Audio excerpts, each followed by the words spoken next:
Hello दोस्तों।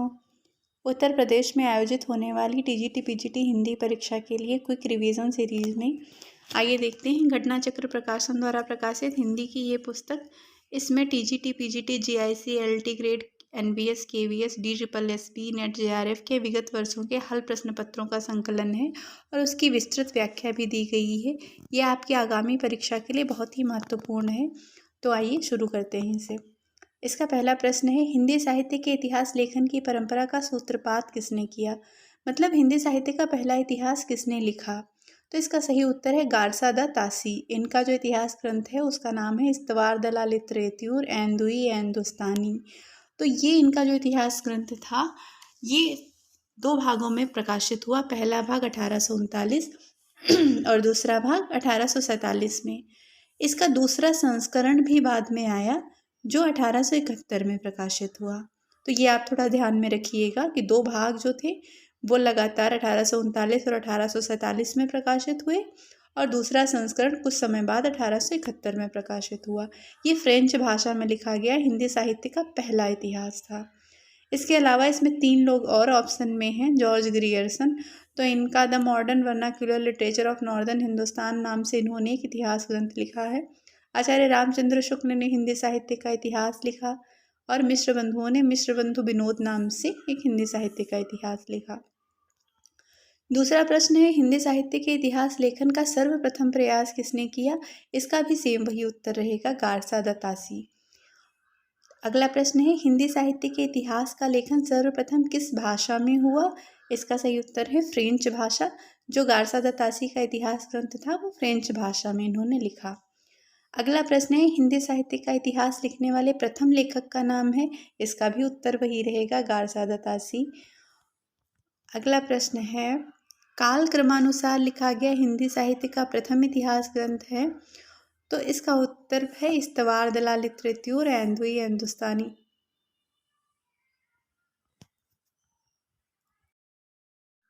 अगला प्रश्न है, काल क्रमानुसार लिखा गया हिंदी साहित्य का प्रथम इतिहास ग्रंथ है? इसका सही उत्तर है the modern vernacular literature of northern Hindustan. ये जॉर्ज ग्रियर्सन का इतिहास ग्रंथ है। तो डी ऑप्शन सही होगा। अगला प्रश्न है, इस्तवार द लिटरेच्यूर एंदुई एंदुस्तानी नामक हिंदी साहित्य के इतिहास ग्रंथ के लेखक का नाम? तो इसका सही उत्तर होगा गारसा द तासी। ये आप एक ही प्रश्न याद करेंगे, उसके सारे फैक्ट याद कर लीजिए, उससे कई सारे प्रश्न बन रहे हैं।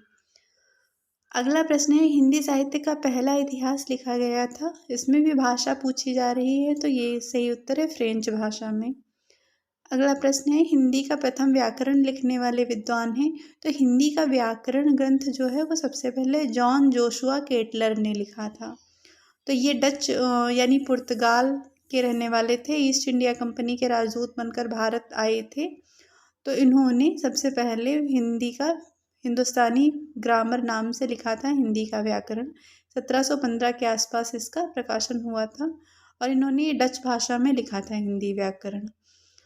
अगला प्रश्न है, हिंदी साहित्य के इतिहास को व्यवस्थित रूप देने का श्रेय किसको है? तो सही उत्तर है आचार्य रामचंद्र शुक्ल। आचार्य रामचंद्र शुक्ल का जो हिंदी साहित्य का इतिहास था ये 1929 में प्रकाशित हुआ था। ये सबसे पहले नागरी प्रचारिणी सभा द्वारा प्रकाशित हिंदी शब्द सागर की भूमिका के रूप में हिंदी साहित्य का विकास नाम से लिखा गया।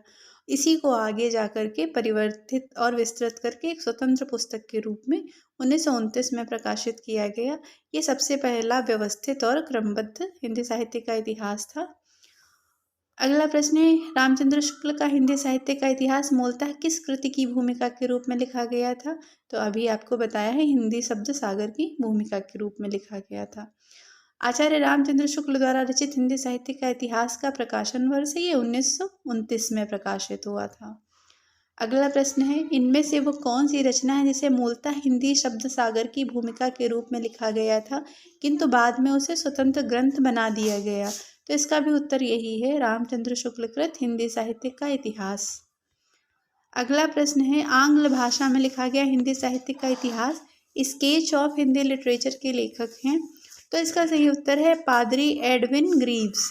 तो इसमें सबसे पहले अगला प्रश्न है, ग्रियर्सन कृत the modern vernacular literature of Hindustan का हिंदी अनुवाद किसने किया? तो इसका सही उत्तर है डॉक्टर किशोरी लाल गुप्त। इन्होंने इसका हिंदी अनुवाद किया है। अगला प्रश्न है, the modern vernacular literature of northern Hindustan Hindi साहित्य के इतिहास ग्रंथ के लेखक का नाम है, तो वही है जॉर्ज ग्रियर्सन। अगला है, the modern vernacular literature of Hindustan के लेखक हैं, सेम वही रहेगा, जॉर्ज ग्रियर्सन। अगला प्रश्न है, डॉक्टर किशोरीलाल गुप्त ने इनमें से किस ग्रंथ का हिंदी अनुवाद हिंदी साहित्य का प्रथम इतिहास शीर्षक से किया है, तो इसका भी उत्तर वही रहेगा, the modern vernacular literature of Hindustan. अगला प्रश्न, इनमें से किस साहित्य इतिहास ग्रंथ को किशोरीलाल गुप्त ने हिंदी साहित्य का प्रथम इतिहास नाम से अनुवाद करके प्रकाशित कराया, इसका भी वही उत्तर रहेगा, the modern vernacular literature of northern Hindustan. अगला प्रश्न है, किस लेखक के इतिहास ग्रंथ में सर्वप्रथम हिंदी साहित्य का काल विभाजन मिलता है, इसका उत्तर है जॉर्ज ग्रियर्सन। इन्होंने सबसे पहले इतिहास का काल विभाजन करने का प्रयास किया।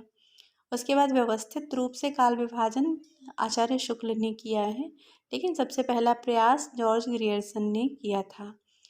अगला है, किस साहित्य इतिहास के लेखक ने काल विभाजन में कवियों के नाम का सर्वाधिक उपयोग किया है, इसका सही उत्तर है मिश्रबंधु।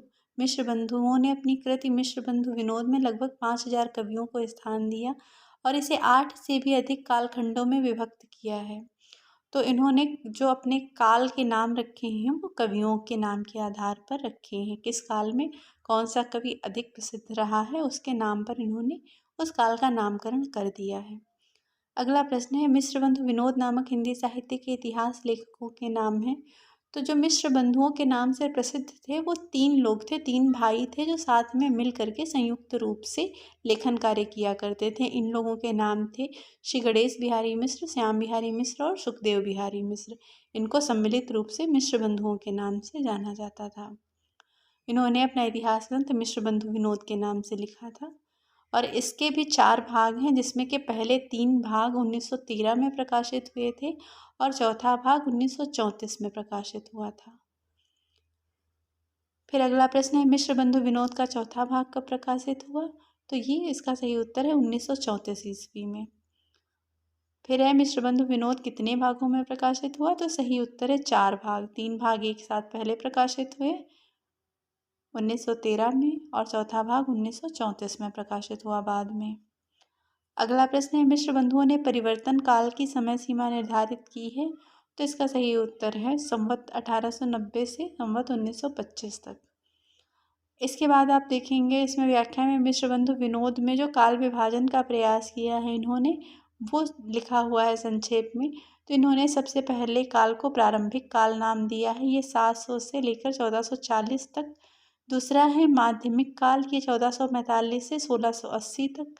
उसके बाद तीसरा अलंकृत काल है, जिसे हम लोग रीतिकाल के नाम से जानते हैं, उसे मिश्र बंधुओं ने अलंकृत काल नाम दिया। ये 1681 से लेकर के 1889 तक है। उसके बाद में चौथा है परिवर्तन काल, जिसे हम लोग आधुनिक काल के नाम से जानते हैं, ये 1890 से 1925 तक। उसके बाद में वर्तमान काल 1926 से लेकर के अब तक। तो इस प्रकार से इन्होंने सबसे पहले वीर गाथा काल, जिसे आदिकाल के नाम से जानते हैं, उसको इन्होंने प्रारंभिक काल कहा है। भक्ति काल को इन्होंने माध्यमिक काल कहा, रीति काल को अलंकृत काल कहा और आधुनिक काल को परिवर्तन काल कहा और समकालीन जो साहित्य है इसे इन्होंने वर्तमान काल के नाम से अपने ग्रंथ में उल्लिखित किया है। अगला प्रश्न है, आचार्य रामचंद्र शुक्ल ने प्रथम उत्थान का समय कब से कब तक निर्धारित किया है, तो ये इसका सही उत्तर है 1868 से लेकर 1893 ईस्वी में। ये आचार्य शुक्ल ने आधुनिक काल के अंतर्गत प्रथम उत्थान दिया है, मतलब आधुनिक काल की शुरुआत में। तो ये इसका समय इस प्रकार से है। अगला है, आचार्य रामचंद्र शुक्ल ने हिंदी साहित्य का इतिहास के आधुनिक गद्य साहित्य परंपरा का प्रवर्तन के अंतर्गत प्रथम उत्थान की कालावधि निर्धारित की है, इसका भी वही उत्तर रहेगा संवत 1925 से 1950 विक्रमी तक। अगला प्रश्न है, आचार्य रामचंद्र शुक्ल ने द्वितीय उत्थान का समय कब से कब तक निर्धारित किया है, तो ये है 1893 से 1918 ईस्वी तक। अगला प्रश्न है, नागरी प्रचारिणी सभा की स्थापना कब हुई थी, इसका सही उत्तर है 1893 ईस्वी में। अगला प्रश्न फिर से है, काशी नागरी प्रचारिणी सभा की स्थापना हुई थी, सही उत्तर है 1893 ईस्वी में। अगला प्रश्न फिर वही है, नागरिक प्रचारिणी सभा की स्थापना हुई थी 1893 ईस्वी में। अगला प्रश्न है, हिंदी शब्द सागर का प्रकाशन किस संस्था ने किया था? तो इसका सही उत्तर है नागरिक प्रचारिणी सभा ने। अगला है, नागरिक प्रचारिणी सभा के संस्थापकों में कौन नहीं थे? तो इसका सही उत्तर है रामचंद्र वर्मा नहीं थे। नागरिक प्रचारिणी सभा की संस्थापकों में बाबू श्याम सुंदर दास, पंडित रामनारायण मिश्र और ठाकुर शिव कुमार सिंह, इन तीनों ने मिल करके नागरिक प्रचारिणी सभा की स्थापना की थी। अगला प्रश्न है, फोर्ट विलियम कॉलेज की स्थापना किस वर्ष में हुई थी? सही उत्तर है सन 1800 में। तो ये जो है फोर्ट विलियम कॉलेज की स्थापना अंग्रेज़ों ने की थी और इसका 10 जुलाई 1800 को मार्क्वेस ऑफ वेलेस्ली ने इसकी स्थापना की थी और जॉन गिलक्राइस्ट इसके हिंदुस्तानी विभाग के पहले अध्यक्ष नियुक्त किए गए थे। इन्होंने हिंदी की शिक्षा देने के लिए इस विश्वविद्यालय में 2 हिंदी भाषा के शिक्षकों लल्लू लाल और सदल मिश्र की नियुक्ति की थी। ये सारे फैक्ट जो हैं फोर्ट विलियम कॉलेज के बारे में जो हैं ये महत्वपूर्ण है, पूछे जाते हैं बार बार। फिर से प्रश्न वही है, फोर्ट विलियम कॉलेज की स्थापना कब हुई थी? सन 1800 में। फिर वही प्रश्न रिपीट हुआ है। उसके बाद अगला प्रश्न है, कलकत्ता में स्थापित फोर्ट विलियम कॉलेज के संस्थापक थे? तो इसका सही उत्तर है जॉन गिलक्राइस्ट। अगला प्रश्न है, सदल मिश्र की भाषा की विशेषता है? तो इनकी भाषा में पूर्वीपन था, क्योंकि ये बिहार के रहने वाले थे तो इनकी भाषा वहीं से प्रभावित थी। ठीक है, तो इनकी भाषा के बारे में अगर बात करेंगे तो इनकी भाषा में पूर्वीपन था। अगला प्रश्न है, लल्लू जी लाल का सर्वाधिक प्रसिद्ध ग्रंथ है? तो ये है प्रेम सागर। प्रेम सागर किसकी रचना है? लल्लू लाल की। अगला प्रश्न है, रानी केतकी की कहानी के लेखक हैं? इंशाअल्लाह खां। अगला है, रानी केतकी की कहानी के रचनाकार हैं? इसका भी वही उत्तर रहेगा इंशाअल्लाह खां। अगला है, निम्नलिखित में से कौन फोर्ट विलियम कॉलेज कलकत्ता में हिंदी के अध्यापक थे? तो अभी आपको बताया था सदल मिश्र और लल्लू लाल। अगला प्रश्न है, इनमें से कौन कलकत्ता के फोर्ट विलियम कॉलेज से संबद्ध थे? तो इसमें भी सही उत्तर है लल्लू लाल। अगला प्रश्न है, नासिकेतोपाख्यान के लेखक हैं? तो सदल मिश्र ने नासिकेतोपाख्यान की रचना की है। फिर से वही प्रश्न है, नासिकेतोपाख्यान के लेखक हैं? सदल मिश्र। फिर वही प्रश्न है, इनमें से सदल मिश्र की रचना कौन सी है? तो सही उत्तर है नासिकेतोपाख्यान। अगला प्रश्न है, उदयभान चरित के लेखक हैं? तो इसका सही प्रश्न है इंशाअल्लाह खां। जिसको रानी केतकी की कहानी कहा जाता है उसी को उदयभान चरित भी बोलते हैं। ठीक है, तो ये दोनों कहानियाँ एक ही हैं। इसके लेखक इंशाअल्लाह खां हैं। अगला प्रश्न है, सुख सागर की रचना किसने की? तो ये मुंशी सदासुख लाल ने सुख सागर की रचना की। अगला प्रश्न है, सुख सागर का विषय है?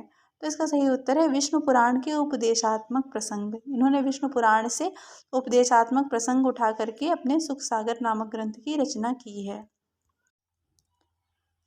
अगला प्रश्न है, खड़ी बोली में जो खड़ी शब्द है उसका सर्वप्रथम प्रयोग किसने किया था? तो खड़ी शब्द का सबसे पहला प्रयोग सदल मिश्र ने किया है। खड़ी बोली का पहला प्रयोग किसके द्वारा किया गया है? तो खड़ी बोली का पहला प्रयोग जॉन गिलक्राइस्ट ने किया है। ठीक है बेटा, ध्यान दीजिएगा कि खड़ी शब्द जो है उसका पहला प्रयोग सदल मिश्र ने किया है और खड़ी बोली का पहला प्रयोग जॉन गिलक्राइस्ट ने किया है। आधुनिक हिंदी साहित्य के इतिहास में राजा द्वय के नाम से विख्यात 2 रचनाकार हैं। तो 2 रचनाकार ऐसे हैं जिनके नाम के सामने राजा लगता है आधुनिक काल के। तो ये है राजा लक्ष्मण सिंह और राजा शिव प्रसाद सितारे हिंद। अगला प्रश्न है, हिंदी के प्रथम गद्यकार हैं? तो ये लल्लू लाल हैं। इन्होंने सबसे पहले गद्य ग्रंथ की रचना की है। ठीक है, तो इस प्रकार से हमारे हिंदी साहित्य इतिहास से जो प्रश्न थे वो समाप्त होते हैं और अगले वीडियो में आपको इसके अगला भाग मिल जाएगा।